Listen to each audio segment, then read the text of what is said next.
సోనియా గాంధీ కుటుంబాలు ఉంటాయి. ఇప్పుడు చట్టసభ సోనియా గాంధీ గారు రాజ్యసభ సభ్యురాలు, రాహుల్ గాంధీ గారు లోక్సభ సభ్యుడు, ప్రియాంక లోక్సభ సభ్యుడు. ఏకకాలంలో చట్టసభలో వాళ్ళ చేతుల పార్టీ ఉన్నది కాబట్టి వాళ్ళు తీసుకుంటారు. అది జయపూర్ తీర్మానం విరుద్ధం. ఒక ఇంట్లో ఒకరికే ఉండాలి పదవులు అనేది వాళ్ళ కాంగ్రెస్ పార్టీ పాలసీ ఉంటుంది. ఆ పాలసీ కూడా విరుద్ధంగా వాళ్ళు తీసుకోగలుగుతారు. ఒక వాళ్ళ చేతులు ఉన్నాయి. ఆ తర్వాత మీరు భారతదేశంలో మళ్ళీ ఇంకా వేరే సామాజిక వర్గంకి 3 పదవులు ఒకే కాలంలో ఉండవు, 2 ఉంటాయి.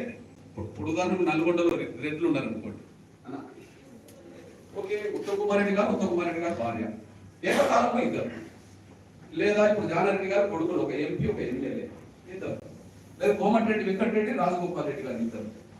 అట్లా ఇద్దరున్న కుటుంబం వాళ్ళు మాలలు ఉంటారు.